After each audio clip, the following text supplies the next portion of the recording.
चाबी नहीं, यही है मेरे ससुर। जी मैम। रुकिए इंस्पेक्टर साहब, आप मेरे पापा को ऐसे नहीं ले जा सकते। आपने अपनी आंखों से देखा इस लड़की ने मेरे पापा पर थप्पड़ मारा है और इसके भाई ने मुझको। तो अगर आपको लेके जाना है तो इन दोनों को लेके जाइए, ना कि मेरे पापा को।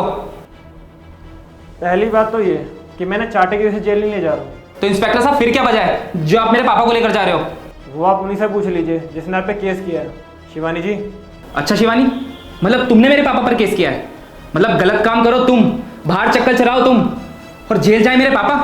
अरे मेरे पापा तुम्हारी सच्चाई सामने क्या ले आए, तुमने मेरे पापा पर केस ही कर दिया। चुप कीजिए जीजा जी, बिना कोई बात जाने मेरे दीदी पर ऐसे इल्जाम नहीं लगा सकते। चुप कर तू, तुझे तो मैं बाद में बताऊंगा। तूने मेरा थप्पड़ मारा है ना, उसका तो बदला मैं लेकर रहूंगा तुझसे।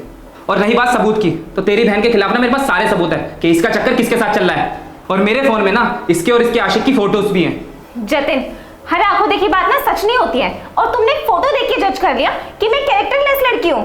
तुमने अपनी आंखों से देखा था मुझे उस लड़के के साथ सोते हुए। क्या मतलब है तुम्हारा? मुझे साफ साफ बताओ क्या कहना चाहती हो तुम? उस दिन तो तुमने मुझे कुछ बोलने नहीं दिया, पर आज तुम्हें सच्चाई का पता चलना चाहिए। अंकल जी पैसे रेडी है ना मेरे? अरे पैसे तो रेडी हैं, पर तुझे काम याद है ना क्या करना है?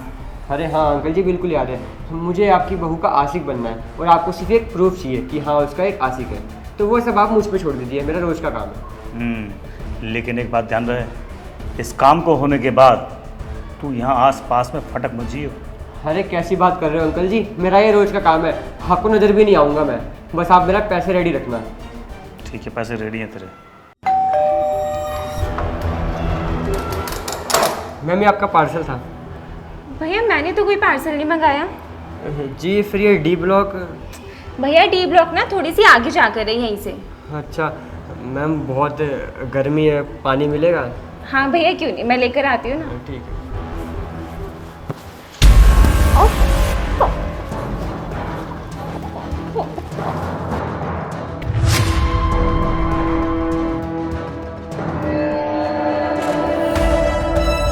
अंकल जी खींच ली ना फोटो?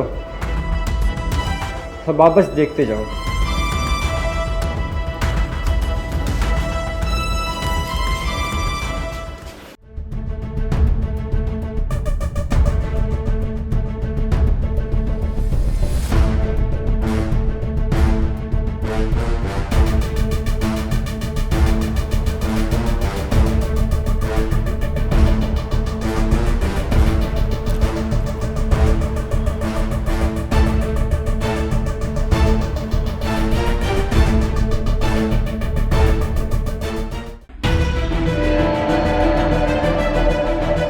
ये सब क्या है शिवानी? ये तो वो डिलीवरी बॉय है ना, पर जतिन मुझे इस सब के बारे में कुछ भी नहीं पता। ये पार्सल देने आया था, उसके बाद इसने पानी मांगा, उसके बाद मुझे कुछ भी नहीं पता। शर्म नहीं आती तुम्हें? सारे प्रूफ दिखाने के बाद भी तुम झूठ बोल रही हो, सफाई दे रही हो। जिद्र बेटा, मैंने कहता था कि इसके चाल चलन बिल्कुल भी ठीक नहीं है, और आज सब कुछ तेरे सामने आ गया। नहीं नहीं जतिन, ऐसा कुछ भी नहीं है, मैं ऐसा कुछ भी नहीं कर सकती। चुप करो शिवानी तुम, मैं तुम्हारी कोई बात नहीं सुनना चाहता। अरे तुम जैसी लड़की को ना डूब के मर जाना चाहिए। आज से तुम्हारा मेरा रिश्ता खत्म, तुम निकलो यहाँ से। पर जतिन मैंने कहा निकलो यहाँ से, मैं तुम्हारी शक्ल नहीं देखना चाहता।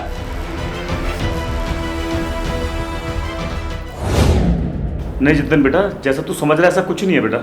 चुप करिए पापा जी, अब कोई भी सफाई देने से पहले ना ये देख लीजिए। आजा।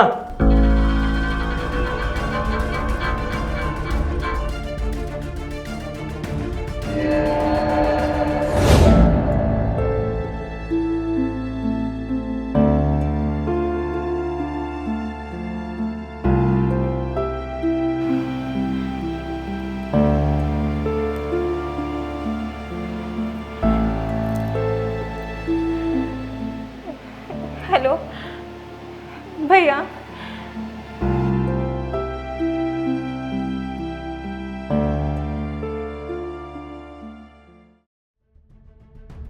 अच्छा तो ये बात है, आप एक बार मेरे को लड़की की फोटो दिखा सकते हैं?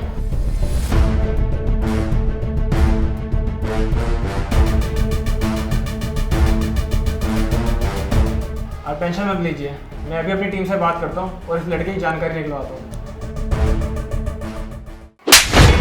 वो नहीं तेरी? ये सर गर्लफ्रेंड है मेरी।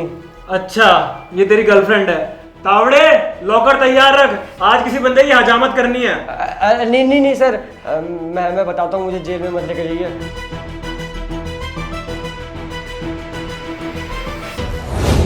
निजुद्दीन बेटा, बस करिए पापा, अब आपकी सारी सच्चाई सामने आ चुकी है। अब मैं आपकी एक बात नहीं सुनने वाला। बस मुझे ये बता दो कि आपने ये सब किया क्यों? अरे आपने हमारी हंसती खेलती जिंदगी को बर्बाद क्यों किया? बेटा तू तो जानता है, तू मेरा इकलौता बेटा है। मैं तेरी शादी धूमधाम से करना चाहता था, तूने क्या किया? इस लड़की से लव मैरिज कर लिया, और ये लड़की तो हमारी कास्ट की भी नहीं है।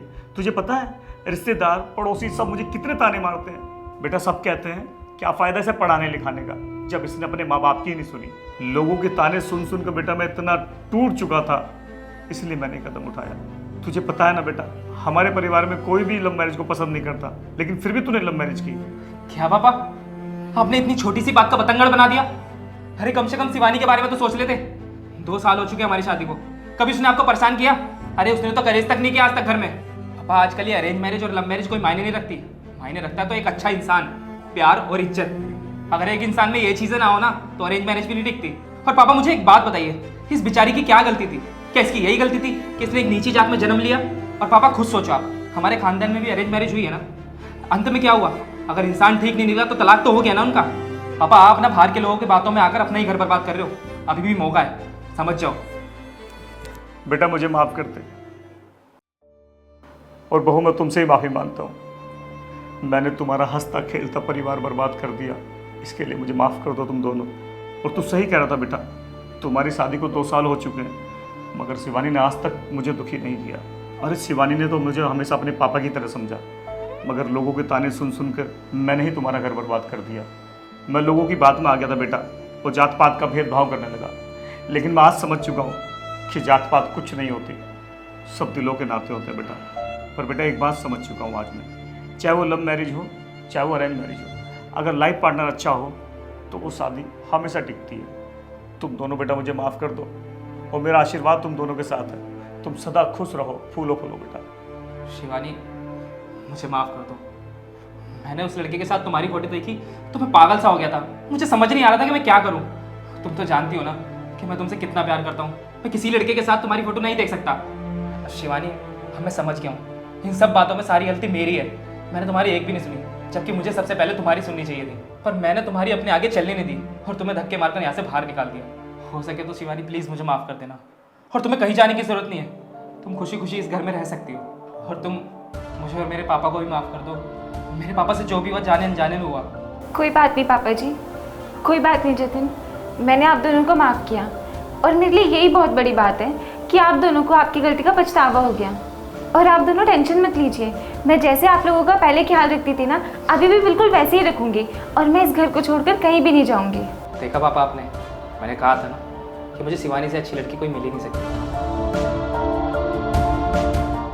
इनकी हैप्पी एंडिंग तो हो गई, लेकिन तेरी हैप्पी एंडिंग तो मैं जेल में करूँगा। खुश रहो मेरे बच्चों।